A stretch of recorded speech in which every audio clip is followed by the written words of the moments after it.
Nous sommes des élèves de 5e au collège Fernand Léger à Vert-l'Étang. Nous avons travaillé en classe sur l'étang de Berre. L'étang de Berre se situe dans les Bouches-du-Rhône, en région PACA, en France. Il a une superficie d'environ 155 km². Il atteint par endroits une profondeur de 9 mètres. Il a un volume d'un petit moins d'1 milliard de mètres cubes.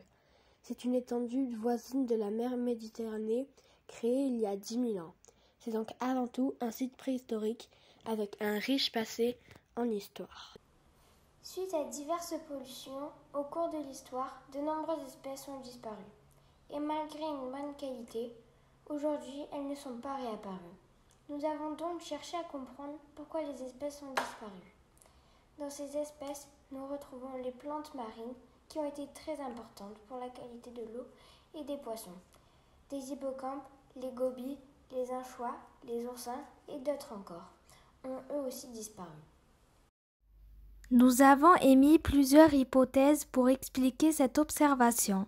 Nous avons pensé que l'étang subissait toujours une pollution chimique de l'eau à cause de l'industrie chimique. Nous pensons également que l'eau peut avoir un pH trop faible, comme cela a pu être le cas avec la fabrication du savon de Marseille il y a plusieurs années. Une dernière hypothèse a été émise. La qualité de l'eau serait correcte, sauf que les différents événements du passé comme la fermeture du canal de Rove feraient que l'étang ne serait plus aussi salé qu'avant. Ce phénomène pourrait être accentué par l'installation de la centrale hydraulique. Depuis, des efforts pour améliorer la qualité de l'eau de l'étang ont été faits. Au niveau de la centrale EDF, qui avant rejetait l'équivalent de 3,6 milliards de mètres cubes d'eau douce, soit 4 fois le volume de l'eau de l'étang de Berre. Aujourd'hui, grâce à des lois et des associations, la centrale hydraulique rejette 1,2 milliard de mètres cubes d'eau douce. Nous avons rencontré le directeur du JIPREB qui nous a expliqué que des réimplantations de zoostères marines ont été faites afin qu'elles se développent mieux et apportent plus d'oxygène pour essayer de recréer une biodiversité. Nous nous sommes également rendus sur place pour vérifier la qualité de l'eau.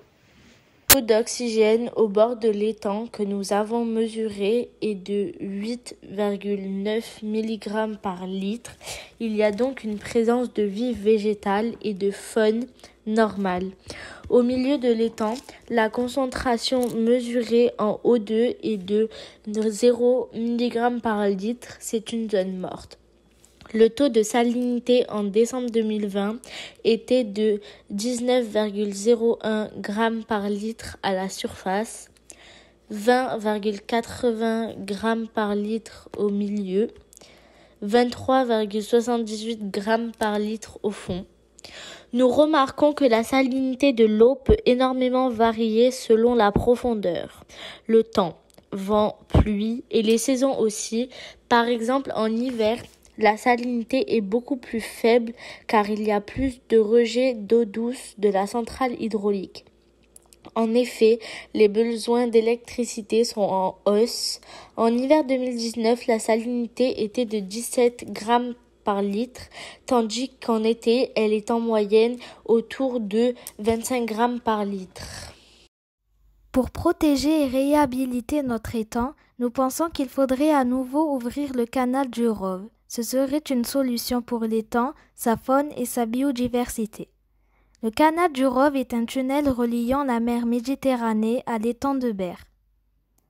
Comme l'eau de la Méditerranée est fortement salée et qu'elle ne contient quasiment pas de nitrates qui, comme nous a appris M. Grisel, le directeur du GIBREB, les nitrates sont mauvais pour la faune marine car ça entretient des mauvaises plantes, développe des bactéries qui empêchent les différentes espèces de bien se développer et causent des mortalités. L'étang retrouverait une biodiversité. Il est important également de soutenir les actions du JIPREB. Ils agissent pour réhabiliter l'étang, analysent et font des expérimentations scientifiques comme réimplanter des zoostères marines une plante aquatique qui crée de l'oxygène.